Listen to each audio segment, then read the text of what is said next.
ano, may taga-ibang bansa, taga-ibang lugar na maglalapit sa akin ako magpapapicture, sasabihin nila lagi yung lugar kung saan sila nanggaling. Yung parang, uy, picture tayo! Taga Los Angeles pa ako. Yung parang ako talaga ang dahilan kung ba't siya luluwas. Sas. Taga San Francisco ka. O ba't nandito ko sa Canada? Ang ulo sa Amerika, di ba? Sino Ilocano? Ilocano ka? Ay! Ilocano ka. Nananagan mo? Pina! Gina! Gina, pinagpintas ka? Diba? Ano po? Ano? Graduate po kayo? Ba't po kayo walang pinag-aralan? Talaga doon dito pa ako graduate sa public school na yun. Ganda ni Mother. Ano pong name niyo? Alam mo, oh my gosh. Kung baka oh my gosh, hindi ko kala ko virgin pa. Ate Evelyn! Dito ko sa Canada din, kasi may taga San Francisco. Taga saan ka? Canada. Canada. Grabe, iba-ibang accent dito, no? Yung iba, more than 10 years. Ito man, Canada. Canada. Where in Canada are you from, ma'am? Surigao? Taga-Surigao ko lang pala. Ano ba? Taga-Surigao ko lang pala. Feathers, yung ganun ganyan. Yung mga Pilipino talaga, pag may ganitong event, itinotodo talaga nila yung mga suotan nila, no? Ipaparamdam nila sa kapwa nila na Pilipino na umunlad sila dito sa kanila. Parang, wow! Tota, mas makintap ka pa sa akin. Sana ko nag-perform ako na noon. Mas makintap ka pa. Hiya-hiya sa'yo yung Santo Niño dun sa altar.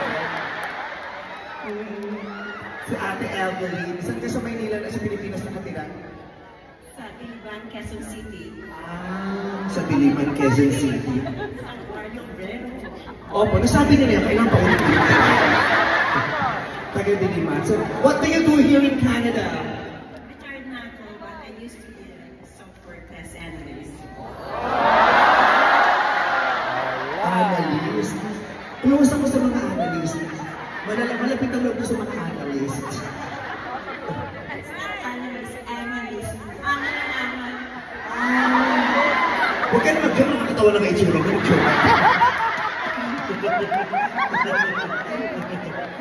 May asawa ka?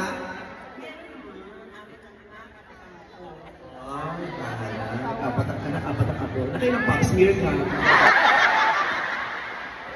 Ang asawa mo Pilipino? Yes, Ilocano. Ilocano. Ang first boyfriend ko din Ilocano. Nagdaktil ang... Saan ka sa ano, Tagalaon yung ba? Ilocano sa Maynila. Pilipino sa Canada. Yes, ikaw. Ha? Kailangan ba nagtuwid tayo? Tandaan ko. Saan tayo nagtuwid? Sa Davao. Sa Davao. Laka! Ano no? And Batangas. Dalawang beses. Tama na yun, hindi masusunod. Dami-dami natin. Oo.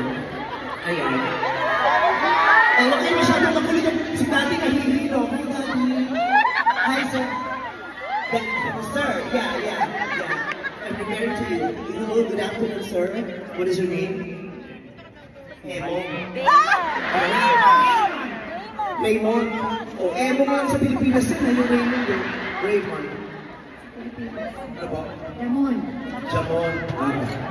Okay, so, are you Filipino, sir?